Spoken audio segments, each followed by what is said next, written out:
This is EECS203 makeup project. We are going to talk about the stable marriage today, and we are group A. Let's look at the setup first.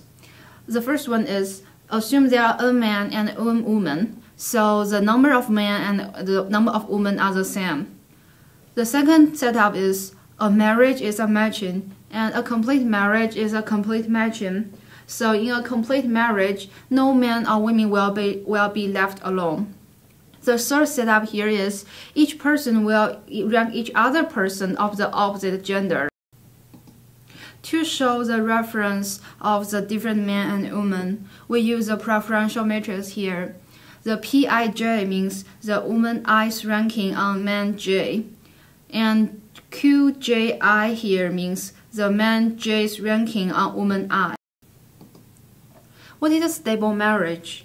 The definition here is no pair desire each other more than the current spouse. Let's look at this example here.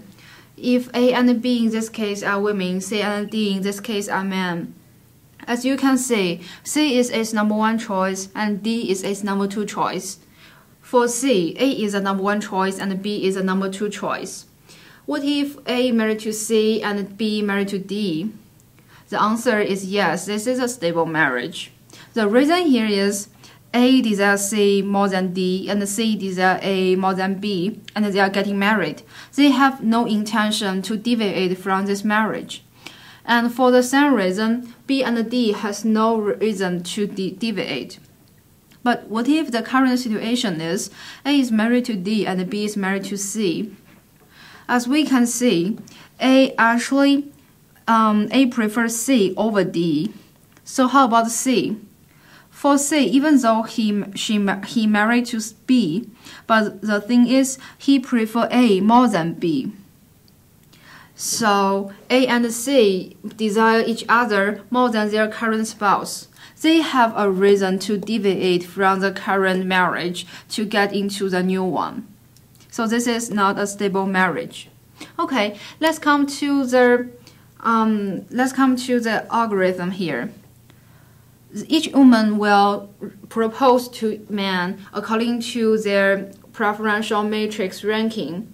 And each woman get rejected from previous round will propose to her favorite man among those who hadn't rejected her.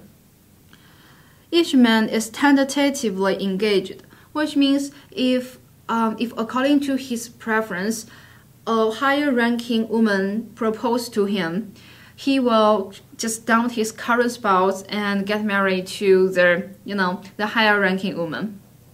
We will repeat this process until no woman gets rejected. Let's see the algorithm here. Each woman gets rejected from the previous round will propose to her favorite man along those who hasn't rejected her.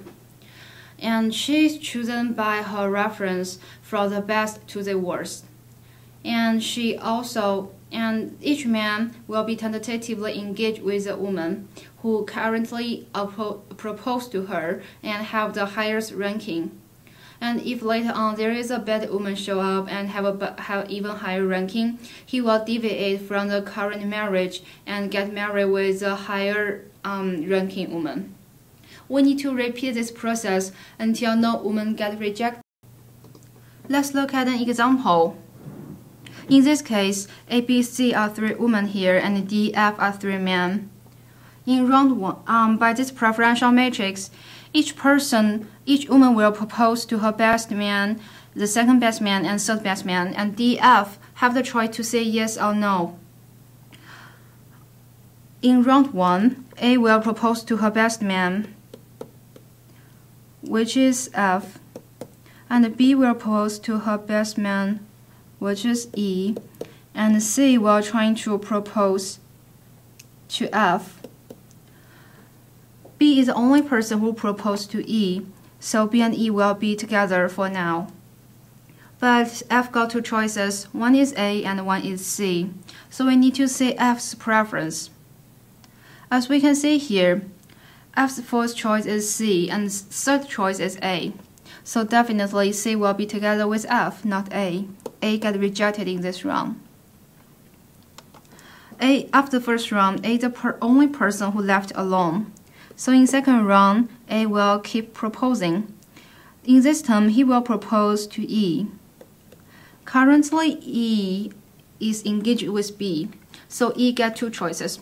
One is A and one is B, according to E's preference. And we see that E's best choice is actually C, but C is not proposing. And the second best choice is A, and the third best choice is B. So in this case, E will deviate from the current marriage with B. B got rejected, and A will stay with E. After the second round, the only person got left alone is B. So B would need to propose to her second best man, which is D. In this case, since B is the only person who ever proposed to D, so B and D will be together. In this way, both A, B, C, D, F are matched with each other, and no one is left alone. In this case, we call this complete marriage. And as long as we got a preferential matrix, we are sure there must be a complete stable marriage. In this case, since women are the one who have the choice to propose along her preference, but DF men can only say yes or no, they cannot propose. In this way, we call this one man's words. But this marriage is extremely good for women since they got a choice, so this is woman optimal. This is one of the stable marriage, but we are not sure whether this is the only one stable. The previous stable complete marriage is optimal for a woman since she is married to the best possible man in all stable marriage. That is because they are the person who have the choice to propose to the man along her reference list. So this is called woman optimal. But we can also find the man optimal by the same algorithm provided by the woman optimal. This way, we might get two stable complete marriage. But whether there is a unique stable marriage, we need to show whether the woman best and the man's best are the same. If they can generate the same marriage, one unique marriage. In this way, we can show the uniqueness of the stable.